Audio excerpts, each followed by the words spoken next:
அனைவருக்கும் வணக்கம். இன்றைய தினம் 19/4/2024 ஒரு சில முக்கியமான செய்திகளை பார்க்கலாம். முதலாவதாக ஃபர்ஸ்ட் பேஜ்லேயே கொடுத்துருக்க இந்த பிக்டோரியல் நியூஸ் பற்றி ஃபஸ்ட் பார்க்கலாம். ஸோ இந்த பிக்சரில் பார்த்துட்ருக்கீங்க இல்லையா? ஸோ இது வந்து பார்த்திங்கன்னா இந்தோனேஷியாவில் இருக்க மவுண்ட் ராங் அப்படின்றது வந்து வால்கனிக் எரப்ஷன் வெடிச்சிருக்கு அந்த எரிமலை. ஸோ அதை பற்றின ஒரு பிக்சர் தான் இது. ஸோ அதை பேஸ் பண்ணி அதை இண்டிகேட் பண்ணுறதுக்காக இந்த பிக்சர் கொடுத்துருக்காங்க.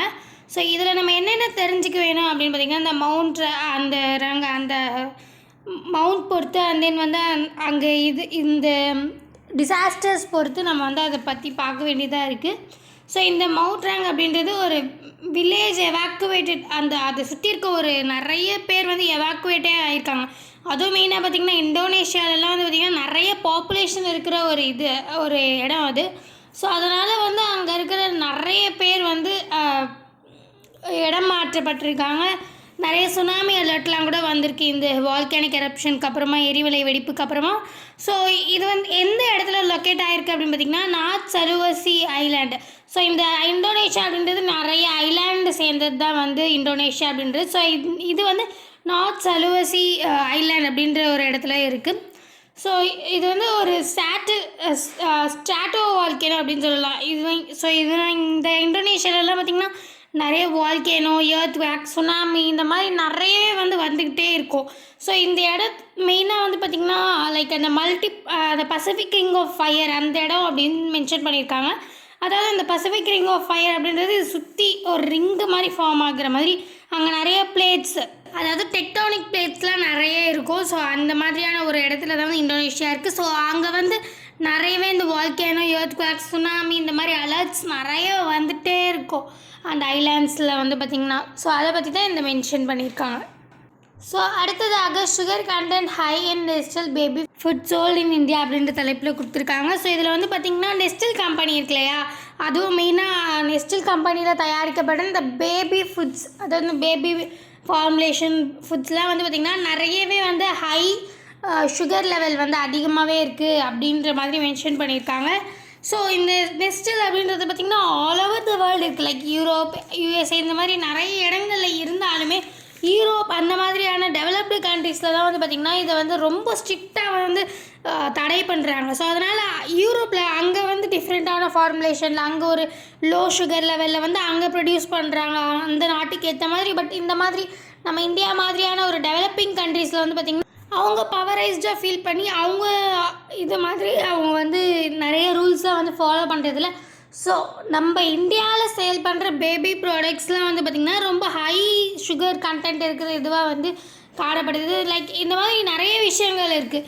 நம்ம இங்கே வந்து நிறைய பாம் ஆயிலெல்லாம் யூஸ் பண்ணுறோம். பட் ஆனால் அங்கே மற்ற நாடுகள் டெவலப்டு கண்ட்ரீஸில் யூஎஸ்ஏலலாம் வந்து பார்த்திங்கன்னா ஒரு ப்ராப்பரான ரிஃபைன்டு ஆயில் தான் வந்து யூஸ் பண்ணுறாங்க. ஸோ இந்த மாதிரி பல விஷயங்கள் இருக்குது. ஸோ இந்த மாதிரி ஃபுட் செக்யூரிட்டி அண்ட் சேஃப்டி நம்மளுக்கு வரணும் அப்படின்றதுக்காகவே நம்ம எஃப்எஸ்எஸ்ஏஐ அப்படின்றதுலாம் வந்து நிறையவே எடுத்துகிட்டு வந்திருந்தாங்க இந்தியாவில். லைக் எஃப்எஸ்எஸ்ஏஐ ஆக்ட் அதுக்கு இல்லை. ஸோ இப்போ வேர்ல்டு லெவலில் என்ன இருக்குது அப்படின்றது தான் நம்ம இதில் வந்து பார்க்குறோம். லைக் WHO ஸ்டாண்டர்ட்ஸ் வந்து ஃபுட் அண்ட் அக்ரிகல்ச்சர் ஆர்கனைசேஷன் அப்படின்றவங்க ரெண்டு பேரும் சேர்ந்து இந்த கோடெக்ஸ் அலிமினேஷன்ஸ் அப்படின்ற மாதிரியெல்லாம் மேக் பண்ணியிருக்காங்க. கோடெக்ஸ் அலிமெண்டரியஸ் கமிஷன் அப்படின்ற ஒரு கமிஷன்லாம் ஃபார்ம் பண்ணி ஸோ இதுக்காக வந்து நிறையவே ஒதுக்கியிருக்காங்க. ஸோ இந்த விஷயம் இந்த இந்தியாவில் ப்ரொடியூஸ் பண்ணுறது வந்து பார்த்திங்கன்னா இப்போ ரீசெண்டாக WHO அவங்க காதலையும் வந்து விழுந்திருக்கு. ஸோ இதுக்கப்புறம் வந்து ஆக்ஷன் எடுக்கப்படும் அப்படின்னு வந்து எதிர்பார்க்கப்படுது. ஸோ பட் ஆனால் என்ன தான் இருந்தாலும் நெஸ்டல் கம்பெனின்றது ஆல் ஓவர் த வேர்ல்டு வந்து இந்த மாதிரியே தயாரிக்கல. அப்புறம் ஏன் வந்து இந்த மாதிரியான ஒரு பாரபட்சம் அப்படின்றது இந்த ஆர்டிக்கலில் மென்ஷன் பண்ணியிருக்காங்க. ஸோ அடுத்ததாக NGT shows concern over chemicals in Chennai water bodies அப்படின்ற தலைப்பில் கொடுத்துருக்காங்க. ஸோ இதில் வந்து பார்த்திங்கன்னா NGT அப்படின்னு இருக்கு இல்லையா, அதாவது நேஷ்னல் க்ரீன் ட்ரிபியூனல் அப்படின்ற ஒரு அப்ளிகேஷனில் வருது. ஸோ இது வந்து பார்த்திங்கன்னா நிறைய இந்த ஃபாரெவர் கெமிக்கல்ஸ்லாம் இருக்கு இல்லையா, அதாவது ரொம்ப பாதிப்பு ஏற்படுத்தக்கூடிய கெமிக்கல்ஸ், அதாவது மெயினாக இந்த NGT அப்படின்றவங்க பார்த்திங்கன்னா இப்போ ரீசெண்டாக சென்னையில் வந்து வாட்டர் பாடிஸில் நிறைய வாட்டர் பொல்யூஷன் வந்து பார்த்துருக்காங்க. ஸோ இதுக்கு காரணங்கள் அதை பற்றி தான் வந்து இந்த ஆர்டிக்கல் ஃபுல்லாகவே மென்ஷன் பண்ணியிருக்கு. ஸோ இந்த சென்னையில் லைக் அந்த சென்னை மாதிரி சிட்டிஸில் வந்து பார்த்திங்கன்னா வாட்டர் பாடிஸில் வந்து நிறைய இந்த டீக்ரேட் ஆகாத கெமிக்கல்ஸ், அதாவது ரொம்ப அசாடஸான கெமிக்கல்ஸ் PFAS அப்படின்னு சொல்கிறாங்க. அதாவது மெயினாக per and polyfluorinated alkyl substances அப்படின்ற மாதிரி சொல்கிறாங்க. அதாவது கார்பன் ஃப்ளூரைட் பாண்டு நம்ம கேள்விப்பட்டிருப்போம் இல்லையா, லைக் நம்ம அந்த 12th படிச்சிருக்கோம்ல, கார்பன் ஃப்ளூரைட் பாண்ட் வந்து ரொம்ப ஏன்னா கார்பனுமே வந்து பார்த்திங்கன்னா ரொம்ப ஸ்ட்ராங்கான பாண்டு. ஸோ அந்த கார்பன் அண்ட் ஃப்ளூரைட் பாண்ட் அப்படின்றது அதை வந்து பிரேக் பண்ணவே முடியாது, லைக் அது டிஸ்இன்டகிரேட் பண்ணவே முடியாது. இது ஆக்சுவலி நேச்சுரலாக இல்லை, லைக் சிந்தசைஸ்டு ஃபார்மில் தான் இந்த கார்பன் ஃப்ளூரைட் பாண்டே வந்து முதல்ல மேக் பண்ணுறாங்க. பட் ஆனால் இதோட யூஸ் வந்து பார்த்திங்கன்னா நிறையவே இருக்குது. இந்த nonstick pan, water resistant textiles, fire separation foam, இந்த மாதிரியான பல விஷயங்களில் வந்து இந்த கார்பன் ஃப்ளூரைட் பாண்ட் யூஸ் பண்ணுறாங்க. பட் ஆனால் இப்போது அந்த மாதிரியான இந்த மாதிரி ஃபுட் ப்ராடக்ட்ஸ்லேயே வரும்போது அந்த மாதிரியான ஒரு ஹசார்டஸ் கெமிக்கல்ஸ் நம்ம வந்து கான்சன்ட்ரேஷனில் கன்ஃபார்ம் எடுத்துக்க வேண்டியது அவசியமாக இருக்குது. ஸோ நம்மளுடைய இந்த மாதிரி நம்மளுடைய ஃபுட் டே டு டே ஃபுட்லேயே வந்து பார்த்திங்கன்னா நிறைய கலந்துருக்கு. ஸோ இதனால் நம்மளுடைய பிளட்டு, ஈவன் பிரெஸ்ட் மில்கில் கூட வந்து பார்த்திங்கன்னா குழந்தைங்களுக்கு கொடுக்குறோம் இல்லையா, ஸோ அந்த மாதிரியான நிறைய விஷயங்களில் வந்து இந்த PFAS அப்படின்றது வந்து கலந்துடுச்சு அப்படின்ற மாதிரி சொல்லியிருக்காங்க. இதனால் நிறைய லிவர் டேமேஜ், அப்புறம் ஹை கொலஸ்ட்ரால், அப்புறம் நிறைய கேன்சர்ஸ்லாம் வந்து இதனால் உண்டாக்கப்படுது அப்படின்ற மாதிரி மென்ஷன் பண்ணியிருக்காங்க. ஸோ இது வந்து இதுக்கு வந்து ஒரு சொல்யூஷன் எடுத்துகிட்டு வரணும் அப்படின்றது தான் இந்த ஆர்டிக்கலோடைய கோலாக இருக்குது. அண்ட் தென் இந்த மென்ஷன் பண்ணியிருக்க NGT பற்றி கொஞ்சம் ஒரு சின்ன பாயிண்ட் ஆஃப் வியூவில் பார்க்கலாம். இந்த NGT அப்படின்றது பார்த்திங்கன்னா NGT ஆக்ட் 2010 நம்மளுடைய இந்தியாவில் வந்து எடுத்துகிட்டு வரப்பட்டது. லைக் ஆர்டிக்கல் 21 ஃபண்டமெண்டல் ரைட்ஸ், அதாவது நல்ல ஒரு ஹெல்த்தியான ஃபுட்டு சாப்பிட்றத கூட நம்மளோட ஃபண்டமெண்டல் ரைட்ஸ் அந்த இதில் தானே சேரும். ஸோ அதனால் வந்து இது வந்து ஒரு ஸ்டாச்சுட்டரியான பாடி, அதாவது என்விரான்மெண்ட்டுக்கு எந்த ஒரு பாதிப்பும் ஏற்படாமல், நம்ம சுற்றுச்சூழலுக்கு எந்த ஒரு பாதிப்பும் ஏற்படாமல், அது வந்து சப்போஸ் அது ஏற்பட்டுச்சுனாலும் சீக்கிரமாக எவ்வளோ சீக்கிரமாக முடியுமோ அதை அவ்வளோ சீக்கிரமாக சால்வ் பண்ணுறதுக்கான ஒரு ஆர்கனைசேஷன் தான் இந்த நேஷ்னல் க்ரீன் ட்ரைபியூனல் அப்படின்றது. அதாவது இப்போ நார்மல் கோர்ட் ஒரு ஜட்ஜுனால வந்து பார்த்திங்கன்னா இந்த மெயினாக இந்த என்விரான்மெண்ட் சம்மந்தப்பட்டதில் அவ்வளோ அவங்களால பார்த்து டக்குன்னு ஜட்ஜ்மெண்ட் கொடுக்க முடியாது இல்லையா.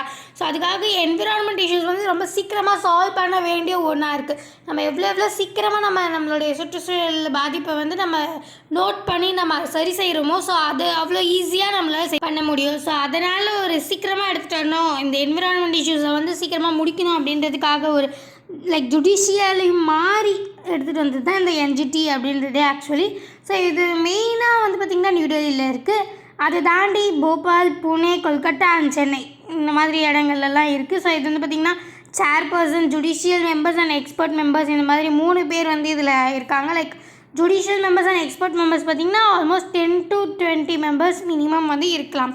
ஸோ சேர்பர்சன் வந்து பார்த்திங்கன்னா ஆல்மோஸ்ட் இந்த ரிட்டையர்டான சுப்ரீம் கோர்ட் ஜட்ஜ் தான் வந்து சேர்பர்சனாக வைப்பாங்க.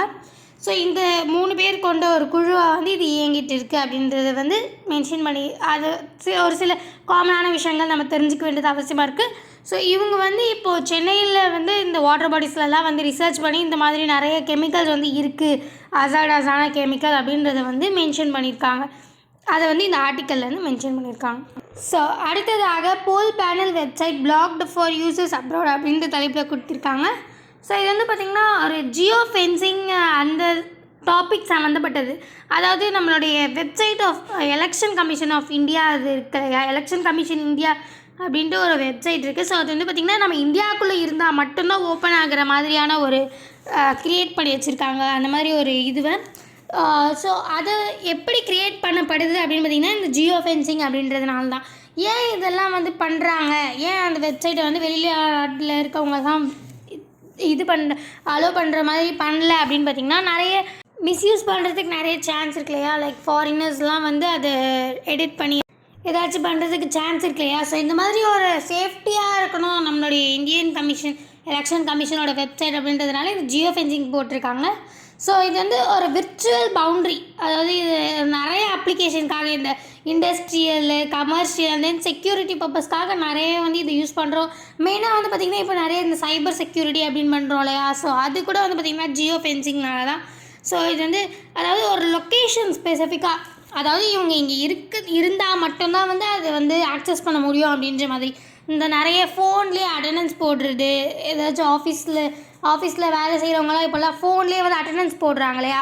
ஸோ அவங்க ஆஃபீஸில் தான் இருந்து அட்டண்டன்ஸ் போடுறாங்களா இல்லை வீட்டில் இருந்தே அட்டண்டன்ஸ் போடுறாங்களா ஃபோன் மூலயமா அப்படின்றதெல்லாம் வந்து நம்மளால் வந்து இந்த ஒரு செக்யூரிட்டி வந்து இருக்க முடியும். ஸோ அதுக்காக தான் இந்த ஜியோ ஃபென்சிங் அப்படின்றது ரொம்ப யூஸ்ஃபுல்லாக இருக்குது. ஸோ இது வந்து பார்த்திங்கன்னா இப்போ மெயினாக இது எப்படி பண்ணியிருக்காங்க நம்மளுடைய வெப்சைட் இந்தியன் எலெக்ஷன் கமிஷன் அப்படின்னு பார்த்திங்கன்னா GPS, RFID and then wifi இது 3 மூலியமாக தான். ஜிபிஎஸ் வந்து லொக்கேஷனுக்காக வந்து யூஸ் பண்ணியிருக்காங்க, RFID வந்து ஐடென்டிஃபிகேஷனுக்காகவும், வைஃபை வந்து ஒரு கண்ட்ரோலுக்காகவும் யூஸ் பண்ணியிருக்காங்க. ஸோ அது இந்த 3 மூலியமாக தான் இந்த ஜியோ ஃபென்சிங் அப்படின்றத பண்ணியிருக்காங்க அப்படின்றத இதில் மென்ஷன் பண்ணியிருக்காங்க.